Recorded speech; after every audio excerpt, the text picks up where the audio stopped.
titaneille. Se on jo 4. rangaistus. 6-4 vastaan pelaa nyt Vantaa ja nyt olisi hyvä saada tietysti nopea ratkaisu aikaiseksi. 4 sekuntia on edellistä jäähyä jäljellä. Sakon valelaukaus, Sydö odottaa viivalla edelleen kiekko Sakolla, hän pelaa Haapasaarelle. Haapasaari lähtee kiertämään maailtaan etukulmalle ja loistava torjunta Niemiseltä. Sireen pääsee kokeilemaan Haapasaaren nerokas pelaaminen. Sitten ampuu Sydö, Jokila ja sinne menee. Jarmo Jokila siirtää siirretyn rangaistuksen aikana kiekko Vantaan 1-0 johtoon paluukiekosta. Ja täytyy kyllä sanoa, että kyllä tämä maali myöskin roikkui ilmassa. Jani Sönö ampuu viivalta, Jarmo Jokila jatkaa kiekon reppuun. Kiekko Vantaa johtoon ajassa 12:28. Ja tämä oli siis siirretyn rangaistuksen aikana tehty maali. Ja tässä nähdään vielä uudestaan tilanne, kun Sönö ampuu ja pääty pankista Jokilalle. Harjoiteltu kuvia varmaan pojat toteaa tuolla vaihtopenkillä ja nauriskelevat sopivasti, pitää nauttia maaleista ja löytää huumoriakin niistä. Mutta totuus on se, että tilasteen mukaan 10-kertaistaa sen maalimahdollisuuden, kun saadaan maski tuohon maalivahdin eteen. Siinä oli poikkisyöttö jo ja suora laukaus, joka on äärimmäisen hyvä lähtökohta maaliteolle. Kiekko Vantaan valmentaja Harri Aho ottanut alivoimatilanteeseen pelaamaan ensimmäistä vaihtoa puolustaja Jan Ruusin. Hänen pelinumero on 8. Ja nyt juuri Ruus pääseekin sillä kiekkoon lämää ränniin. Järnberg viivalla vastassa, ei saa kuitenkaan kiekkoa. Näin lähtee Jokila, jolla on näppärät kädet ja ei vettä harhatusta. Nyt menee kyllä vaan helpotnäköisesti Niemisen ohi. Alivoiman maali, mutta kyllä täytyy vaan kivailla näiden Jokilan veljestään. Sekä Janne, joka ei hastuttanut pestiksensä paljon myöskin SM-liigassa sekä Jarmon käsiin. Ja 2-0 ja uppuu aika helposti ja näin on, että ensimmäistä vaihtoa on pelannut Jan Ruus. Tekee tässä samalla mestysuran avauspisteensä 5. ottelussaan, kun tässä nähdään vielä Jokilan harautuksen. Niin on tyypillistä Jarmo Jokilaa, että vaikka vauhti ei huimaa, mutta tekniikka on todella hyvä ja pystyy vaihtamaan tuossa suuntaan tuosta laidasta keskeen ja puolustaja on pikkusen löysä tuossa omalla mainolla pelaamisessa, eli ei tuikkaa. Se ei ole helppo, koska tullaan tauolta, ei ole päästy vielä siihen pelihenkeen oikein mukaan, eikä kiekko tuntumaan, eikä luistelu tuntumaan, että kun ei sitä voi sitä lämmittelyä suorittaa tuolla pupukopissa, että se vaan on niin, että se lähtee käyntiin 1-2 vaihdolla tossa.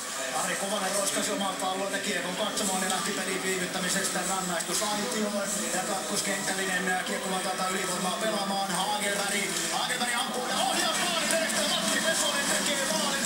Hagelberg pistää hyvä ohjattava maalin edustalle ja kiekko Vantaa. Tarvitsee ainoastaan 15 sekuntia ylivoimaa aikaa, kun joukkue siirtyy jo 3 maalin johtoon. Matti Pesonen maalin edestä maalin tekijänä. Jani Sönön siniviivalaukauksen, Jan Hagelbergin siniviivalaukauksen jälkeen. Ja ei kovin ruusuisesti tämäkään titaneiden eräala ja tähän malliin maali syntyy. Joo, ammattimies jätti kyllä mailan huolimattomasti vapaaksi vastustajalta, eli tämä Amerikan apu Jörnberg, miten se lausutaan, mehän sovittiin tänään. Kyllä, Amerikan poika.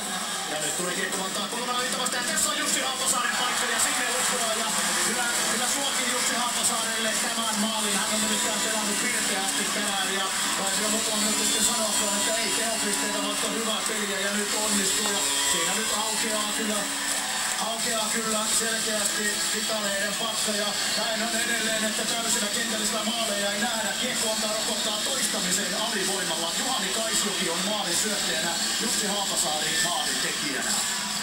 Jussi Haapasaari on Kiekko Vantaan omia kasvatteja. Ranskassa käynyt pelaamassa pitkäänkin ja Norjassa myöskin 1 kauden. Haapasaari teki viime kaudella 29 tehopistettä ja tämä on nyt Haapasaarelle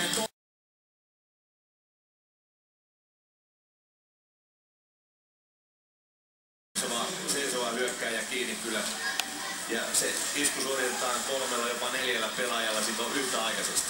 Ja kertokaa, että maalin edessä on taas rähinää Jernbergillä ja Rähikaisella ja siitähän se alkaa. Nämä pelaajat kuumentivat jo toisessa erässä ja nyt on kyllä vahva parivaljakko.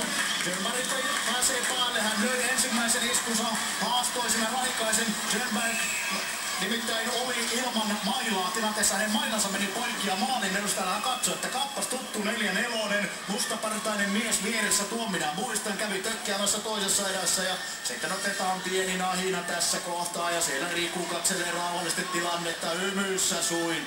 Katsoo, että 104 kiloa elämän iloa on siinä päällä poikittain ja